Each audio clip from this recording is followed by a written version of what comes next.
This is an exciting moment in history. We're launching a new series called People Make History, all about everyday people who shaped the past. If you love our stories, make sure to subscribe and click the bell so you don't miss a single episode. The year is 1800. Napoleon Bonaparte stands at the high water mark of his career. He has led his army across Europe, crushing coalitions meant to stop him. But as the summer sun blazes over northern Italy, his enemies prepare one final stand. He faces an Austrian force twice the size of his own, led by the veteran Suzerain. And after weeks of maneuvering, Napoleon prepares for battle.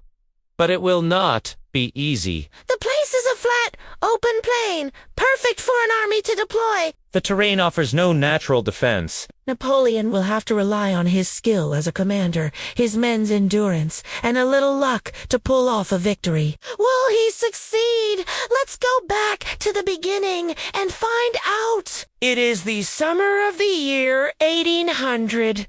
The air in northern Italy is heavy with warmth, filled with the sense of tilled soil, of dust, of ripening grain. On these open plains, armies gather. But tonight, before the cannon thunder, before the clash of steel and the roar of musket fire, we walk alongside one ordinary man, a French soldier, weary from the long campaign. His name is Jean-Paul Marat.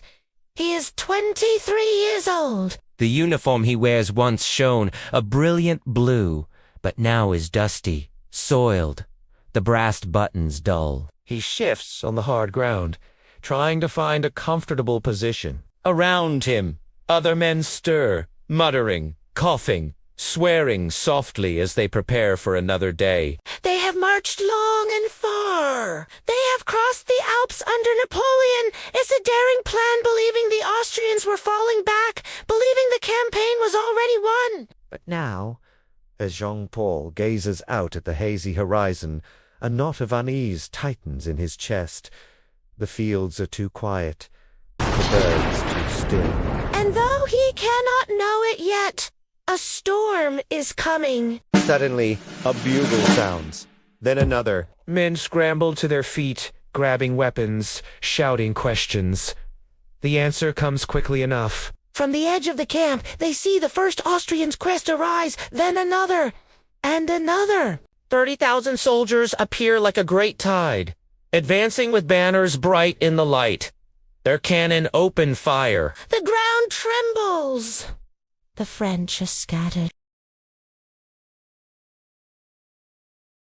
Quickly, he and the men around him fall back to the shallow waters of the Fontinian stream. There! They form a line, thin and fragile.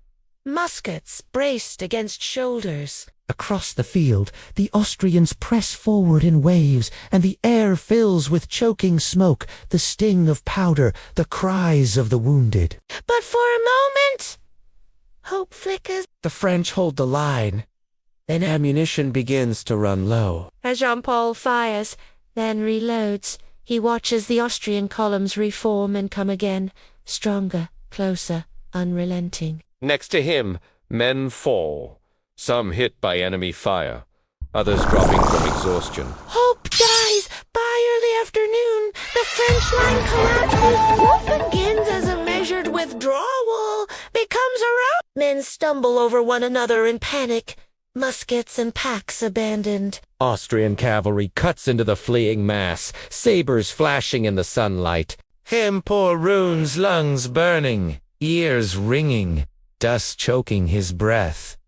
Around him, men fall, shot or sword. Others drop, overcome with fatigue. He doesn't stop running until he collapses, safe for the moment, behind a rise in the ground. Gasping, he looks back. He sees the redcoats surging over the ridge, and then he hears it. A phrase spoken in terror by one of his comrades. The Austrians are too strong. We cannot hold them. We are beaten. Jean-Paul drops to his knees, head in hands, too weary to be afraid, too frightened to think. He wonders if he will die here, if anyone will know his name.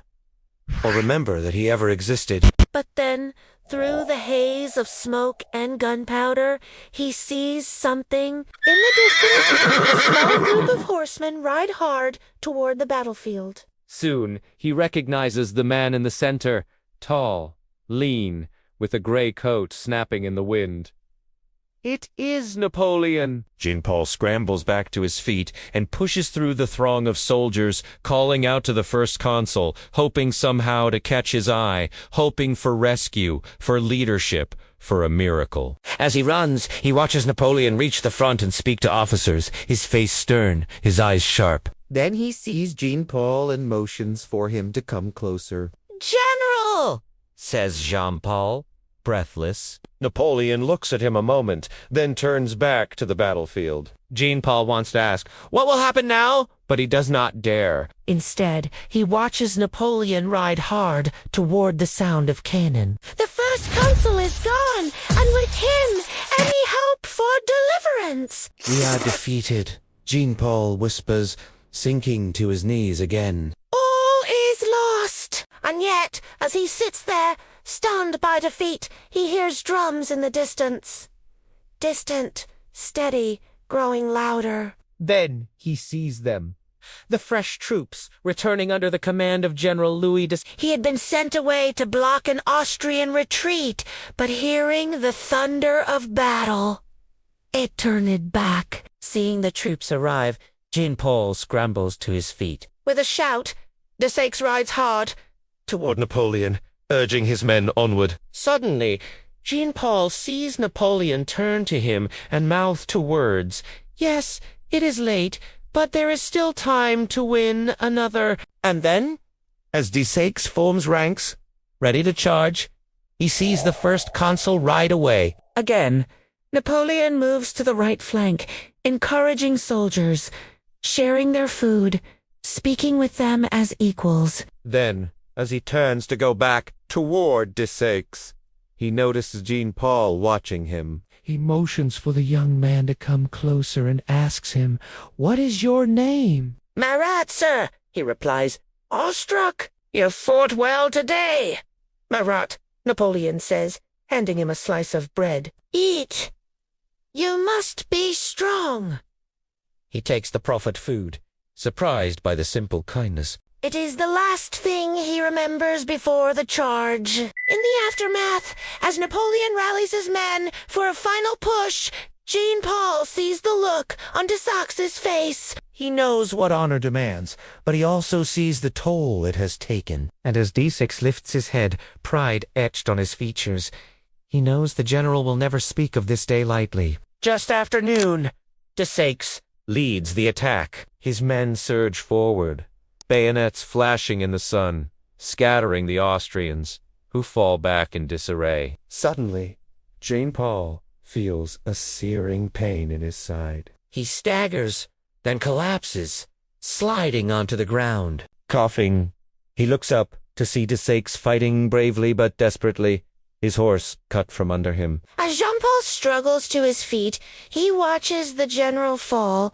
mortally wounded by a bullet. With a cry of dismay, he helps carry the dying man to safety. But it is too late.